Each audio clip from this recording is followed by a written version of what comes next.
Vous avez vécu une histoire avec un pervers narcissique, un ou une perverse narcissique, et en fait, vous rêvez de vous venger de cette personne.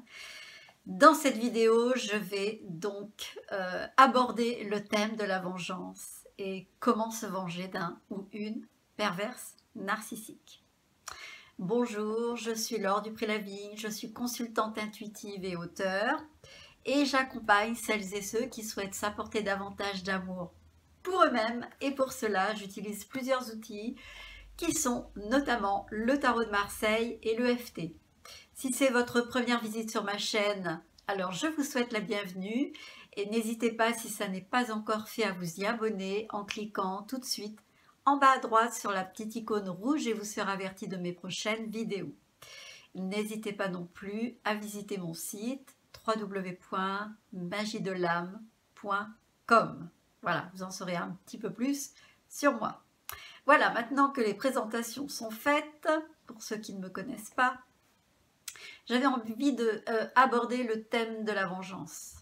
Parce que, évidemment, que quand on a vécu quelque chose de tellement injuste, de tellement cruel, de tellement... J'ai pas de qualificatif pour nommer le degré de cruauté, le degré de malveillance que vous avez pu subir, vous, les proies, les victimes. Alors, quand vous quittez cette personne, alors évidemment, il y a des constats qui sont très très durs à faire, les bilans de votre vie, peut-être que vous avez perdu beaucoup d'argent, peut-être que vous êtes complètement affaibli physiquement, vous êtes psychologiquement au ras des pâquerettes, vous avez perdu estime de vous, confiance en vous, vous n'y croyez plus, vous ne croyez plus en vous, vous ne croyez plus en l'amour, vous vous dites que c'est fini, vous n'avez plus envie d'être avec qui que ce soit, enfin je veux dire, vous êtes complètement, mais littéralement bombardé de ces pensées et quelque part inhibé pour pouvoir avancer dans beaucoup de domaines. Et c'est comme si vous aviez passé à la machine et que vous ressortiez de là complètement, j'allais dire, éclaté de partout, explosé de partout, et que la seule chose qui vous vienne en tête, ce soit « j'ai envie de me venger ». Alors, bien sûr que c'est légitime d'avoir envie de se venger.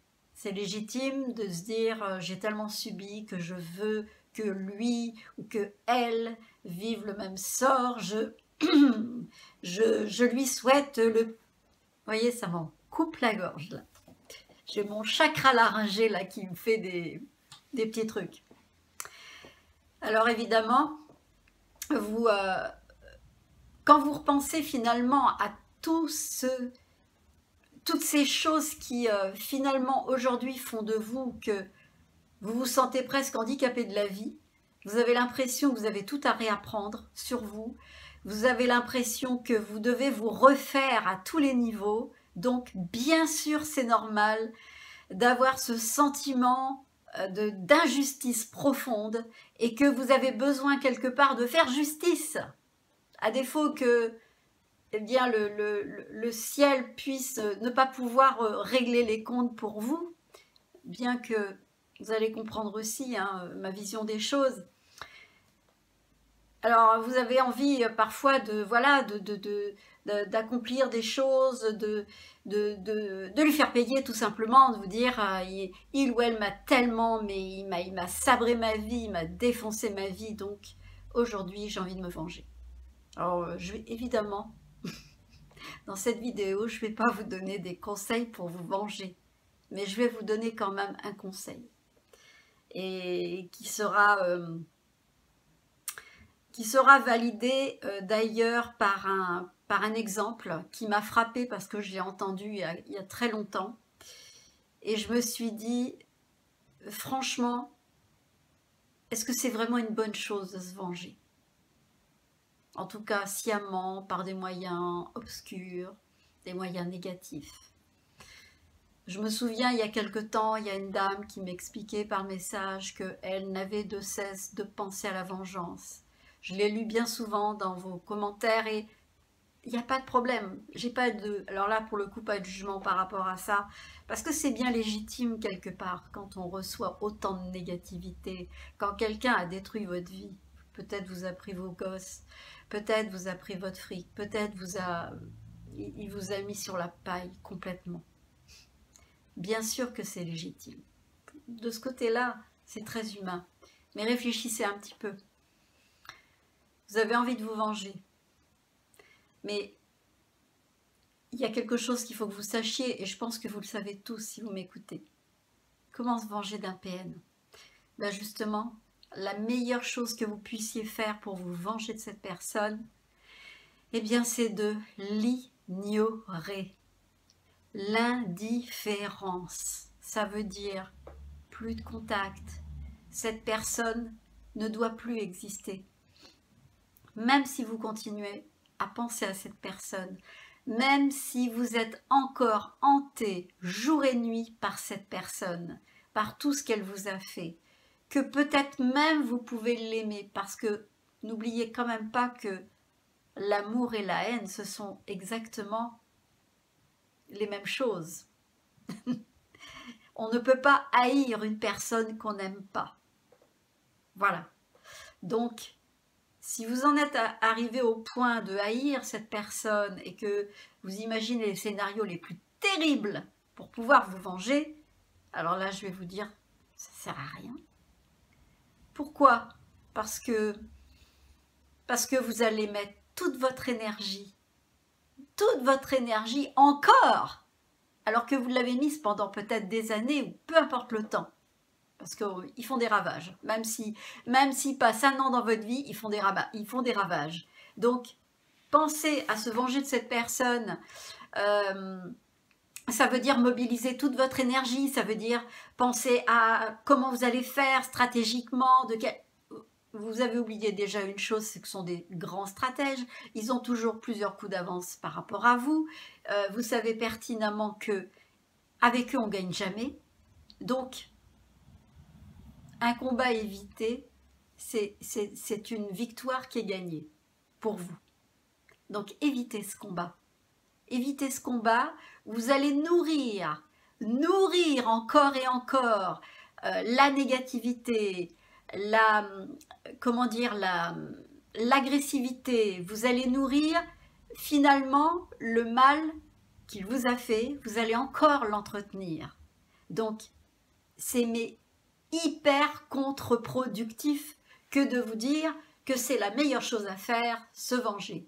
Parce que je trouve que la vie, et je pense vous l'avoir démontré dans certaines vidéos, que la vie est tellement bien faite et que parfois même le fait de lâcher prise, alors facile de, vous allez dire Laure, attends, tu me fais rire avec tes lâcher prise, mais honnêtement, c'est vraiment dans cette posture qu'il faut être. Alors après, ça se travaille, évidemment, ça vient pas comme ça. Mais c'est justement dans cette posture de lâcher prise, où vous ne faites plus attention à cette personne, où vous ne répondez plus à ses appels, où vous le bloquez, où vous la bloquez, vous ne vous mettez plus en lien avec les personnes avec qui vous étiez en lien amicalement. Toutes les personnes intermédiaires, toutes les personnes qui sont censées donner peut-être des informations sur cet ex-PN. Évitez, coupez, nettoyez le terrain et ne regardez plus en arrière, plus de rétroviseurs. Vous retirez les rétroviseurs de votre véhicule. C'est une image, mais ça veut vraiment dire avancez, ne vous préoccupez plus de qui est-ce qu'il voit, comment ça se passe.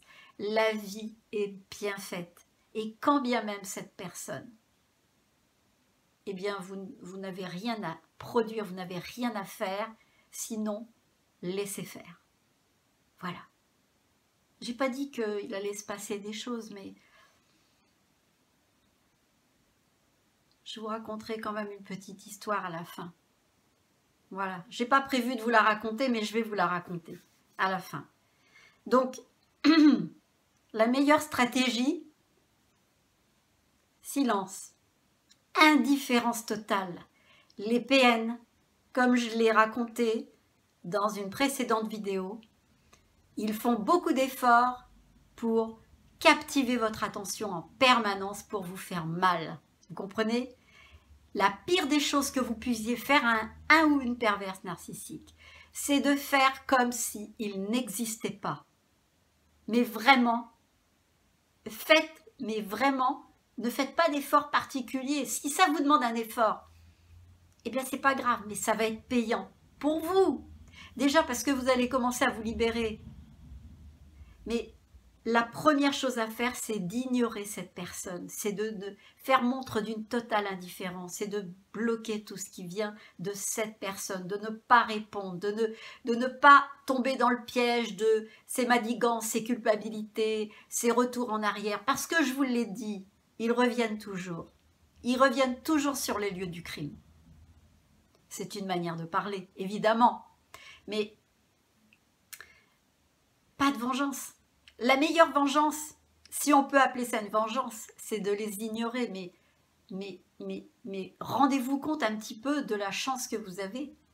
C'est de ne pas avoir besoin de faire une action qui pourrait vraiment se retourner contre vous. Ça pourrait être vraiment répréhensible, hein, quelque part, hein, d'aller créer un problème. D'ailleurs, je ne pourrais jamais vous encourager dans ce sens-là. Ça n'est pas possible. Venant de moi, c'est impossible. Non, parce que je ne suis pas pour la vengeance, je suis pour l'amour. Je suis pour le pardon. Je suis pour l'accueil des choses, même si c'est très dur. Voilà. Je prône pour le calme. Je prône pour des choses qui vont aller dans le sens de calmer les esprits, anéantir, neutraliser les choses, calmer, accueillir, zen.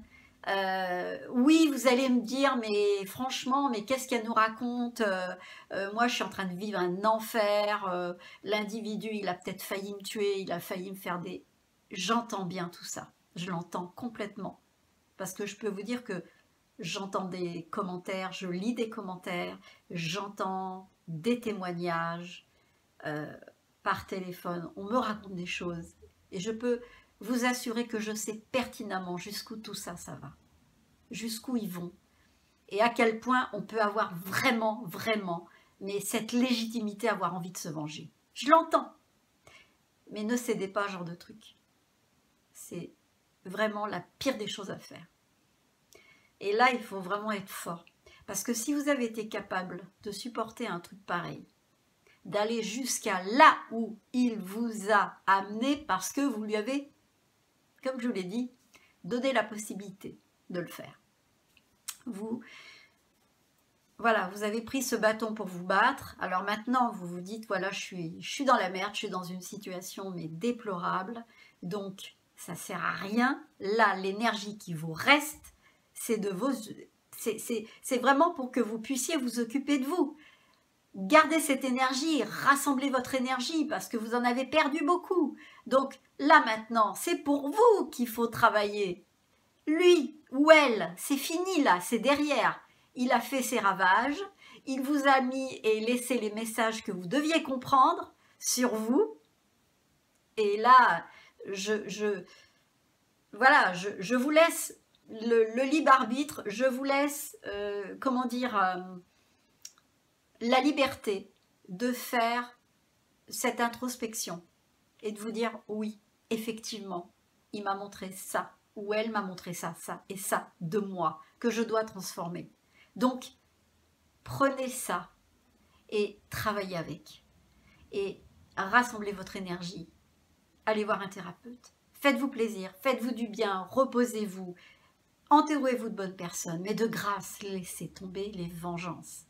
La meilleure chose, c'est l'indifférence. L'indifférence. Le PN ne supportera jamais l'indifférence. Et je vais vous donner et je vais vous expliquer pourquoi. J'ai entendu il y a quelque temps qu'il avait été observé scientifiquement des bébés qui étaient, je pense, des orphelins. Il y avait une quantité d'enfants orphelins, certains étaient traités d'une certaine façon, ça veut dire avec amour, voilà, on les nourrissait, on s'en occupait, on les berçait, on les câlinait. Et il y avait une autre catégorie de bébés à qui on apportait effectivement de la nourriture, on les laissait dormir, on mangeait, etc. Mais il n'y avait pas d'amour prodigué, il n'y avait pas de, il n'y avait pas de câlin, il n'y avait pas de caresse, il n'y avait pas de douceur, il n'y avait pas d'amour. Eh bien, les enfants qui n'ont pas reçu ça sont morts. Voilà. Ces enfants n'ont pas pu rester en vie. Donc, vous comprenez à quel point l'amour est une énergie puissante. Et je rebondis sur les PN. Les PN se nourrissent de vous, se nourrissent de votre attention. Quand vous avez bien remarqué à quel point ils mettent de l'énergie pour que vous soyez toujours en train de les écouter, pour que vous puissiez être interpellé par leur comportement, par leur silence, par toutes les attitudes qu'ils peuvent commettre et qui peuvent, pas commettre, qu'ils peuvent développer à tout va à travers leur comportement dans la communication verbale ou non verbale. Est-ce que vous avez observé à quel point leur besoin d'attention est fort et précieux? Ça veut dire que si vous ne leur donnez plus cette attention, regardez de quelle façon ils réagissent. Ils peuvent réagir par de la colère, par de la jalousie, par de la méchanceté. Ils ne supportent pas le manque d'attention que l'on peut avoir vis-à-vis d'eux. Alors si vous les ignorez, si vous faites comme s'ils n'existaient pas, c'est la pire atteinte que vous pouvez leur faire. La pire atteinte. Parce que ils vont complètement se dessécher vis-à-vis de vous. Ils vont faire des tentatives. Mais bien sûr qu'ils vont faire des tentatives pour revenir. Mais moi je vous dis, indifférent. Je sais que vous avez la tentation, peut-être soit de revenir, soit de craquer, soit de se dire, ouais, mais bon, mais vous allez refaire la même histoire, ça va être la même chanson. Après, ça vous appartient, comme je l'ai dit. Libre arbitre. Vous avez votre libre arbitre. Vous avez le choix d'aller au bout de l'expérience, de goûter, de vérifier. Ça vous appartient. Alors là-dessus, chaque humain est différent. On a tous besoin de notre expérience et on a tous des limites qui ne sont pas les mêmes. Voilà. Mais n'oubliez pas le phénomène de l'indifférence et que ça ne sert strictement à rien de vous venger. La vie, elle est bien faite. Je vais vous raconter une petite histoire. Il y a très très très longtemps, parce que finalement, depuis que je fais des vidéos sur les PN et depuis que j'ai réalisé que j'avais vécu ces situations plusieurs fois dans ma vie et que j'ai rencontré plusieurs fois ce profil dans ma vie, je me suis souvenue d'une relation que j'ai eue il y avait très très très très très longtemps. Ça veut dire que j'avais une vingtaine d'années, même pas 20 ans, 22 ans.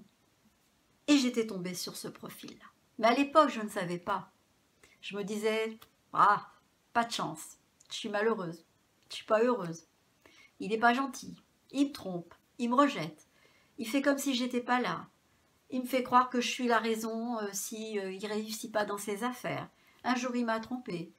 Je l'ai pris la main dans le sac, il m'a dit, ah bon, ben, tu devrais plutôt t'occuper de ça. Hein. C'est plus important que d'aller regarder si j'ai une maîtresse qui m'envoie un courrier. Puis un jour, je suis tombée enceinte. C'est quand même hyper personnel ce que je vous raconte. Un jour, je suis tombée enceinte. J'avais donc 22 ans. Et j'ai fait un déni de cette grossesse parce que je ne sais pas pourquoi, mais bon, voilà. Le jour où je me suis rendu compte que j'étais enceinte, j'avais largement dépassé le temps. Et quand je l'ai annoncé à ce monsieur, la réaction a été totalement rejetante, culpabilisante.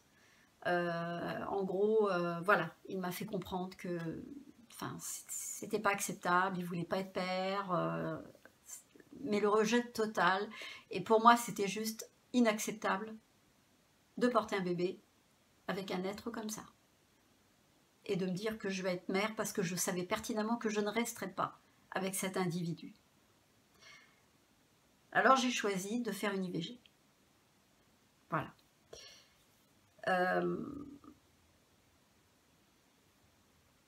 Visiblement, apparemment, je l'ai plutôt, j'allais dire, accepté, vu la difficulté, vu le contexte. Je me suis dit, c'est la meilleure situation pour moi. Et puis, je dis, je vais me séparer de cette personne. Alors, je fais cette IVG. Et puis, je suis restée quelques jours avec lui, le temps de me refaire une santé, voilà. Et puis, de rester tranquille. Et puis les jours ont passé, puis je suis restée un petit peu plus, alors que je devais le quitter. Et puis quelques temps plus tard, il s'est écoulé une semaine, 2 semaines. Et voilà, il m'a demandé de faire une course. Et quand je suis revenue, je l'ai retrouvé brûlé, complètement brûlé. Il s'était brûlé complètement le bras, la main. Il avait les cheveux complètement grillés, la peau complètement éclatée. Vous savez, c'est pas beau à voir. En gros, il avait jeté de l'essence sur des cendres un petit peu éteintes. Et là, il y a une espèce de... Il a eu un retour de flamme et il s'est brûlé, voilà. Donc, quand je l'ai vu dans cet état-là, je l'ai tout de suite emmené aux urgences. Bref, je vous passe les détails. Il a passé beaucoup de temps à l'hôpital, il a beaucoup souffert. Franchement, quelqu'un de brûlé, c'est pas beau à voir. Je suis quand même restée avec lui après. Mais je voulais juste vous raconter que ces marques-là, il les porte encore aujourd'hui. Il a des marques qui sont terribles sur sa main.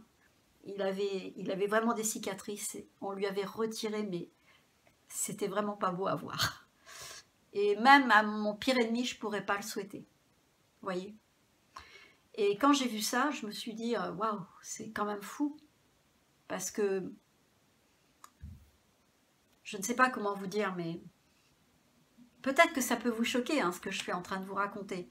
Mais à l'époque, j'étais jeune, j'étais presque dans le pardon.